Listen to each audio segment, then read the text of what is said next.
میرے محبوب کا شہر مدینہ.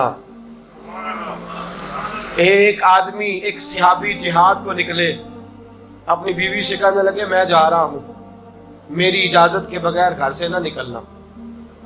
اور حدیث میں موجود ہے، امام ذہبی حدیث لائے ہیں، فرمایا قیامت کے دن اس کے پیر گلے سے لپٹے ہوں گے، اس کے پیروں کو گلے سے باندھ دیا جائے گا. یہ کون عورت ہے؟ رب فرمائے گا یہ وہ تھی جو خامد کی اجازت کے بغیر گھر سے نکلا کرتی تھی، بغیر اجازت کے گھر سے نکلتی تھی. سید عالم صلی اللہ تعالی وسلم، بڑی عجیب حدیث ہے، میں پڑھتا ہوں تو رو پڑھتا ہوں. حضور حضرت فاطمہ کو لینے گئے، شادی کے تیسرے دن حضور لینے گئے. میرے محبوب نے آزمانے کے لیے کہا فاطمہ چلے، فاطمہ چلے. یوں ہاتھ باندھ دیے، عرض کی سونیا باپ بھی ہیں آپ، نبی بھی ہیں. میری جرت نے انکار کی، لیکن ابا جی آپ کی زبان سے سنا ہے شوہر کی بغیر اجازت نکلنا نہیں. اگر اجازت دے تو علی کا انتظار کر لو. عزت والے رسول کی عزت والی بیٹی نے جب کہا نا سونیا اجازت دوں دیں تو انتظار کر لو، کریم رسول کی آنکھوں میں آنسو آئے. فاطمہ کہتی ہے میرا کچا گھر اور میرے رسول پاک نے اپنی طامت کو سمیٹا، اور سمیٹ کر نبی کریم علیہ السلام کچی زمین پر دیوار سے ٹیک لگا کے بیٹھے. آج عجیب ہے، جناب علی بھی دیر سے آئے، پہنچے، حضور کو بیٹھے دیکھا، یوں نظر اٹھی. حضرت علی سے میرے مصطفیٰ نے پوچھا، حضرت علی سے مدینے کے محبوب نے پوچھا کہ علی کر تو اجازت دے تو بیٹی کو لے جاؤں. حضرت علی پھوٹ پھوٹ کے روئے، میرا روپ بھی نہیں تے میرا رنگ بھی نہیں تے مینوں یار منان دا ٹنگ بھی نہیں. تو امیر حرم، میں غریب بے نوا، تو کجا من کجا. سونیا علی جتنی بھی عزت ہے تیرے قدموں کی برکت سے ہے. حضور میں اجازت دوں؟ فرمایا فاطمہ کو میں نے سکھایا ہے. اور فاطمہ کہتی ہے جب تک علی نہیں آئیں گے میں جاؤں گی نہیں. حضرت علی رضی اللہ تعالیٰ عنہ بولے، کہنے لگے یا رسول اللہ دعا کیجئے گا اللہ فاطمہ کے ان اعمال کی برکت سے مجھے قیامت میں بھی بہتر صلہ عطا فرمائے. دوستو، رسول کریم صلی اللہ تعالی علیہ وسلم کا شہر مدینہ، ایک عورت خامد پابند کر گیا کہ میں جہاد کو جا رہا ہوں، میرے پیچھے سے گھر سے نہ نکلنا، گھر سے نہ نکلنا. امام غزالی نے مکاشفۃ القلوب میں لکھا گھر سے نہ نکلنا. بیوی کو پابند کر گیا. 4 گلیاں چھوڑ کے اس کا باپ رہتا ہے، عورت کا پیغام آیا تیرا باپ بیمار ہے. جو بیٹی کو باپ سے محبت ہوتی ہے کوئی پیمانہ ہی نہیں کہ کوئی ناپ سکے، کوئی ترازو نہیں کہ کوئی تول سکے. بیٹی باپ کے سینے پہ چڑھتی ہے تو لگتا ہے اللہ نے ساری رحمتیں اڈیل دی ہیں، سارا کرم آ گیا ہے. بیٹی کو دیکھ کے تھکاوٹیں اترتی ہیں. بیٹی ایک ایسا رشتہ ہے کہ باپ جڑا رہتا ہے بیٹی سے. بیٹی کو پیغام آیا کہ تیرا باپ بیمار ہے.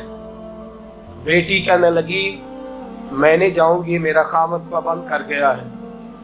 خامد نے اس لیے پابند کیا ہے کہ مصطفیٰ نے مجھے پابند کیا تھا بغیر اجازت نہ جانا. ٹیلی فون ہے کوئی نہیں خامد کو کر لوں، خبر مجھے کوئی نہیں وہ کس میدان میں جہاد کر. جاؤ میرے مصطفیٰ سے پوچھوں جاؤں کہ نہ جاؤں. توجہ ہے، باپ بیمار ہے، باپ پوچھو جاؤں کہ نہ جاؤں. رسول پاک نے فرمایا اس سے کہو خامد کی اطاعت کرے گی تو اللہ بہتری جزا عطا فرمائے گا. باپ بیمار ہے، خامد کی اطاعت کرے گی تو جزا بہتر ملے گی. 2 دن کے بعد پھر پتا چلا باپ زیادہ بیمار ہو گیا. دوستو کڑی بات، حضور جاؤں کہ نہ؟ فرمایا خامد کی اطاعت کرے گی تو بہتر جزا ملے گی. 4 دن گزرے، بیٹی کو پیغام آیا کہ تیرا باپ انتقال کر گیا. بیٹی پردیس میں ہو تو کہتی ہے میرے زیور بیچ دو، مجھے لے جاؤ پاکستان میں. جاتی دفعہ اپنے باپ کا مکھڑا دیکھنا چاہتی ہوں، لیکن باپ انتقال کر گیا. رسول کریم کی بارگاہ میں بیٹی نے پیغام بھیجا کہ سونیا کیا کروں، انتقال کر گیا میرا باپ، سایہ اٹھ گیا، حکم کیا ہے؟ مدینے کے چاند کے وہی جملے خامند کی اطاعت کرے گی تو اللہ بہتر جزا دے گا۔ دوستو، یہ ہیں میرے رسول کے ماننے والی عورتیں۔ بیٹیوں دیکھو شوہر کی اطاعت کسے کہتے ہیں۔ یا رسول اللہ باپ انتقال کر گیا، دفن ہو گیا، حضور نے فرمایا پتہ کرو گئی کہ نہیں گئی۔ صحابہ لوٹے، سونیا قربان جائیں تیرے نظام پر، آقا قربان جائیں تیرے فرمان پر۔ تیرے جملوں کی تاثیر ایسی ہے کہ عورتیں اگرچہ کمزور ہوتی ہیں پر تیرے دین کی پہرے دار بن گئی ہیں۔ حضور آپ کی سنت کے لیے استقامت کا پہاڑ بن گئی ہے۔ حضور وہ گئی نہیں، کائنات کے امام نے ہاتھ اٹھائے، رسول پاک نے ہاتھ اٹھائے، اور صحابہ فرماتے ہیں آج اس عورت کے مقدر جاگے، چند آنسو حضور کے گرے، اور پھر چہرے پہ ہاتھ پھیر کے فرمایا جاؤ اسے جا کے خوشخبری دے دو، تو نے اپنے خامد کی اطاعت کی ہے، تیری اس فرما برداری کی وجہ سے اللہ نے تجھے بھی بخش دیا ہے، تیرے باپ کی بھی بخشش فرما دی ہے۔ تو نے خامد کی اطاعت کی، تو بھی بخشی گئی۔ عورتیں، میں نے ایک حدیث پڑھی، خدا کی قسم اٹھا کے کہتا ہوں، حدیث پڑھی اور پھر میں نے کتاب بند کر دی۔ میں نے کہا اس سے آگے میرے اندر ہمت ہی نہیں ہے، میں پڑھ ہی نہیں سکتا۔ میں نے جیسے کہا کہ پہلے تو صحابہ کرام میں اہل بیت کو ہم معصوم نہیں مانتے، ان سے جو کوتاہیاں ہیں وہ بھی ہماری اصلاح کے لیے ہیں تاکہ ہمیں توبہ کے طریقے سمجھ میں آ جائیں۔ عزیز دوستو، میرے محبوب کی شہزادی، بس رسول اللہ صلی اللہ علیہ وسلم کی شہزادی سیدہ فاطمہ محبوب پاک کی بارگاہ میں آئیں، رنگ اڑا ہوا ہے، آنکھیں رو رو کے تھکی ہوئی ہیں۔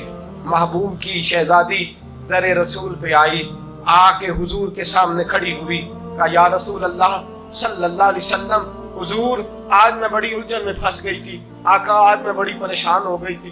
حضور نے فرمایا کیا ہوا؟ کہا یا رسول اللہ میں اور علی باتیں کر رہے تھے، باتیں کرتے کرتے بات بڑھنے لگی، حضور مجھ سے کوئی ایسا جملہ نکل گیا، علی ناراض ہو گئے، مجھ سے بات ہو گئی۔ دوستو، درۃ الناصحین میں صاحب درۃ الناصحین لکھتے ہیں، کہا علی ناراض ہو گئے۔